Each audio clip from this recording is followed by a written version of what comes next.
NEET 2025 का chemistry का paper लेंदी था, मैं मानता हूँ, लेकिन बहुत सारे ऐसे क्वेश्चंस थे जो डायरेक्टली आपके एनसीईआरटी से रिलेटेड थे। मतलब डायरेक्टली एनसीईआरटी से उठा के आपको यहाँ पे कॉपी पेस्ट कर दिया गया है। मैं यहाँ पे प्रूफ लाया हूँ बहुत सारे क्वेश्चंस का, तो लगभग आपके 25-26 क्वेश्चंस आपके डायरेक्टली एनसीईआरटी में मिल जाएंगे। ठीक है, इससे अलावा भी जो क्वेश्चन है वो आपको प्रीवियस ईयर क्वेश्चन या फिर मतलब एनसीईआरटी के बेसिस पे जो आपके मतलब कंसेप्ट से आपको मिल जाएंगे। इतना कोई टफ बात नहीं था। ठीक है, तो एक क्वेश्चन था जो जेई एडवांस का प्रीवियस ईयर क्वेश्चन से आया था, वो मैंने प्रीवियस वीडियो में बता दिया। अगर आपको नहीं पता कौन सा है तो जाके देख लेना इस वीडियो के बाद। तो इस वीडियो में मैं स्पेशली एनसीईआरटी से जो डायरेक्टली क्वेश्चंस आए हैं वो मैं आज आपको प्रूफ करके दिखाने वाला हूँ। तो मैंने नीट को पढ़ा, मतलब केमिस्ट्री को पढ़ा हुआ है 2 साल हो गए, फिर भी मुझे थोड़ा बहुत याद है कि कौन से चैप्टर्स में कौन से जगह पे ये वाला क्वेश्चन आपको मिलता है। तो जितना हो सके मैंने निकाला है।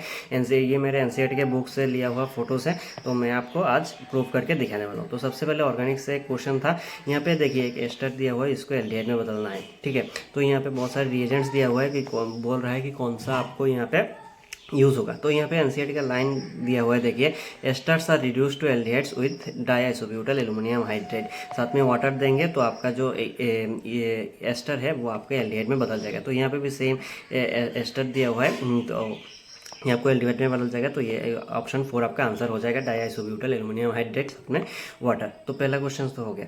नेक्स्ट क्वेश्चन एसिडिक स्ट्रेंथ दिया हुआ है, ये बहुत कॉमन क्वेश्चन है, प्रीवियस ईयर क्वेश्चन है, तो ये डायरेक्ट था। ठीक है, एनसीईआरटी में यहाँ पे मिल जाएगा। बहुत सारे एसिड का स्ट्रेंथ दिया हुआ है आपको, यहाँ पे ये देखने को मिल जाएगा। इनसे आपको उठा के दे दिया है कि इलेक्ट्रॉन विड्रॉइंग ग्रुप कौन सा स्टेबिलिटी बढ़ाता है या घटाता है, ये आपको यहाँ पे देखने को मिल जाएगा। ठीक है, नेक्स्ट यहाँ पे क्या है आपका लेसाइन टेस्ट कौन नहीं देता। ठीक है, तो यहाँ पे 4 टेस्ट दिया हुआ है। तो यहाँ पे जो जनरल ऑर्गेनिक केमिस्ट्री है उसके यहाँ पे कोई उठा के दे दिया है। देखिए एन सोडियम कार्बन और नाइट्रोजन हीट देने से NaCN बनता है, ये एक लेसाइन टेस्ट देता है। तो ये तो एक हो गया Lassaigne test. Sodium plus sulphur Na2S, sodium plus sulphur Na2S, ये भी लेसाइन टेस्ट देता है। और सोडियम प्लस हेलाइट, तो ये भी आपका लेसाइन टेस्ट देता है। तो आपका आंसर कौन सा आ जाएगा, ये वाला।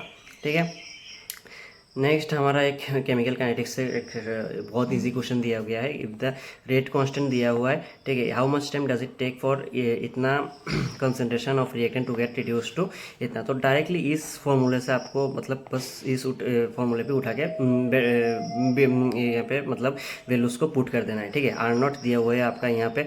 ठीक है, R दिया हुआ है आपका यहाँ पे, और आपका K दिया हुआ है। ठीक है, तो आपको मेनली टाइम निकलना है। तो हाउ मच टाइम, ठीक है, टू टी निकलना है। यहाँ पे बैठाओगे तो आप आसानी से इसको निकाल पाओगे। ठीक है, बहुत ही इजी क्वेश्चन है।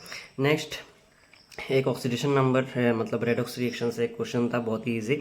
इन तीनों का आपका ऑक्सीडेशन नंबर बताने को बोला गया है। तो आप यहाँ पे देखिए, यहाँ पे लिखा हुआ है all alkali metals have oxidation number +1। तो ये एल्काली मेटल है, +1 तो हो जाएगा। ये पे भी +1 दिया हुआ है, ये दोनों में से कोई भी होगा।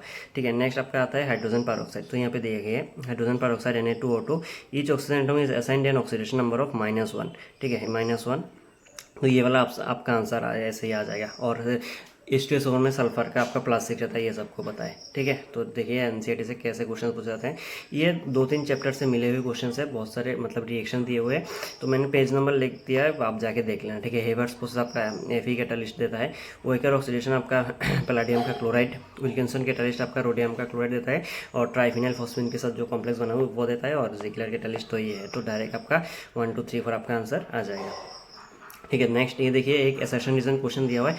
देखिए यहाँ पे ये वाला कंपाउंड ऑर्गेनिक कंपाउंड दिया हुआ है, undergoes SN2 reaction faster than this one. तो यहाँ पे डायरेक्टली आपके एग्जांपल से उठा के दे दिया। देखिए it is which of the following pairs of halogen compounds which would undergo SN2 reaction faster।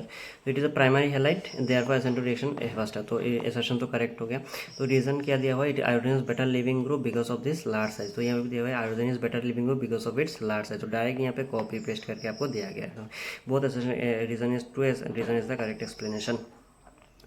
How many pairs including stereoisomerism are expected from monochlorination of the following compound. ये थोड़ा मतलब time consuming question है, लेकिन आपको यहाँ पे आपको directly यहाँ पे मिल जाएगा। Identify all the possible monochlorostructural isomers expect to form from the radical monochlorination of ये सेम कंपाउंड आपको यहाँ पे दिया हुआ है। यहाँ से उठा के आपको मतलब कॉपी पेस्ट करके दे दिया, एग्जाम्पल से क्वेश्चन उठा के दे दिया यहाँ पे, ठीक है। तो ये अगर आपने एनसीईआरटी तो ठीक से पढ़ा होता तो आपको 25-30 क्वेश्चन तो ऐसे ही बन जाते हैं, मतलब उतना टाइम आपको कंज्यूम करने की ज़रूरत ही नहीं था, ठीक है। नेक्स्ट देखते हैं। नेक्स्ट एक आता है आपका डिस्टिलेशन के अंदर से एक बहुत अच्छा क्वेश्चन दिया गया। तो डायरेक्ट यहाँ से देखिए, यहाँ पे लिखा हुआ है chloroform and aniline are easily separated by the technique of distillation. तो ये पे सिंपल डिस्टिलेशन दिया हो, मतलब ये जो खाली डिस्टिलेशन है वो सिंपल डिस्टिलेशन है, ठीक है। तो सिंपल डिस्टिलेशन किधर है, ये वाला। तो एनिलीन एंड वाटर, डी का आ जाएगा आपका सॉरी क्लोरोफॉर्म और एनिलीन, ये आ जाएगा आपका सिंपल डिस्टिलेशन। ए का आ जाएगा आपका 4, ठीक है। ये दो क्वेश्चन दिया हुआ है। नेक्स्ट आपका आता है आपका crude oil, one of the technological application of, देखिए सॉरी यहाँ पे लिखा हुआ है one of the technological applications of fractional distillation is to separate different fractions of crude oil in petroleum industry, मतलब क्रूड ऑयल फ्रैक्शनल डिस्टिलेशन से होता है। तो क्रूड ऑयल कहाँ पे दिया हुआ है, क्रूड ऑयल आ जाएगा आपका फ्रैक्शनल डिस्टिलेशन, ठीक है। नेक्स्ट हम देखते हैं, यहाँ पे दिया हुआ है glycerol can be separated from spent lie in soap industry using this technique. कौन सा टेक्निक है, डिस्टिलेशन अंडर रिड्यूस्ड प्रेशर, ठीक है। तो डिस्टिलेशन अंडर रिड्यूस्ड प्रेशर आ जाएगा आपका ग्लिसरॉल फ्रॉम स्पेंट लाई, ठीक है। और नेक्स्ट जो दिया हुआ है वो ने मार्क करके रखा है यहाँ पे भी, aniline is separated from this technique from aniline water mixture. कौन सा टेक्निक, स्टीम डिस्टिलेशन।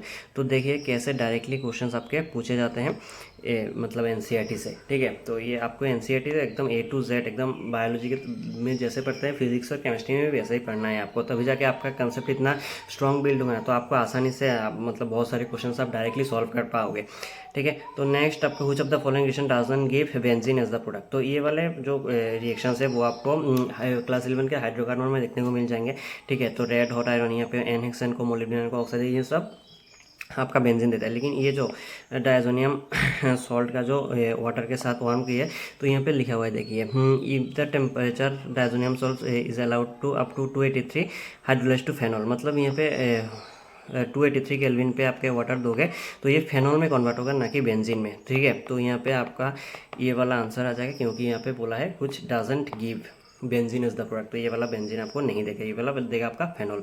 बाकी के सारे रिएक्शंस आपको हाइड्रोकार्बन पे आपको मिल जाएंगे, ठीक है। नेक्स्ट क्वेश्चन देखते हैं।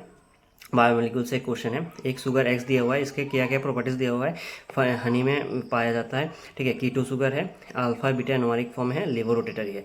तो आप फ्रुक्टोज के अंदर आप देखो यहाँ पे कीटो एक्सोस दिया हुआ है, ठीक है, फाउंड इन हनी, ठीक है। और क्या डिटेल्स दिया हुआ है, exist in alpha and beta anomeric form, देखिए alpha anomeric form, beta anomeric form दिया हुआ है आपका, और लेवोरोटेटरी है। तो नेगेटिव मतलब माइनस साइन रहेगा, तो लेवोरोटेटरी यहाँ पे भी लिखा भी है, हाँ, इज ए लेवोरोटेटरी कंपाउंड। तो ये क्या हो जाएगा आपका, फ्रुक्टोज हो जाएगा, ठीक है। तो डायरेक्टली कैसे मतलब एनसीईआरटी से क्वेश्चंस को फ्रेम करते हैं आप देखिए, मतलब सिंपल सा क्वेश्चन है, कैसे इसको कितने मतलब शानदार तरीके से इसको यहाँ पे से फ्रेम किया गया है। नेक्स्ट एक बहुत इंपॉर्टेंट टॉपिक, हमारे टाइम पे मैंने पढ़ के गया था, लेकिन हमारे टाइम पे तो क्वेश्चन नहीं आया, मतलब कौन से विटामिन का क्या फंक्शन है, ठीक है।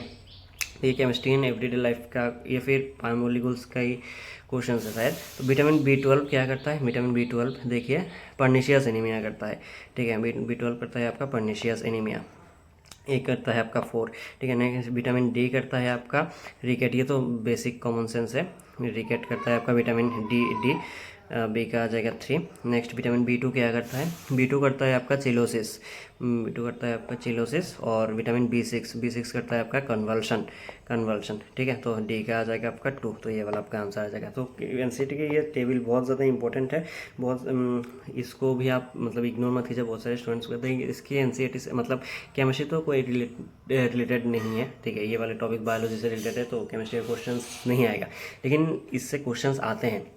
अब देखिए कैसे क्वेश्चंस पूछे जाते हैं।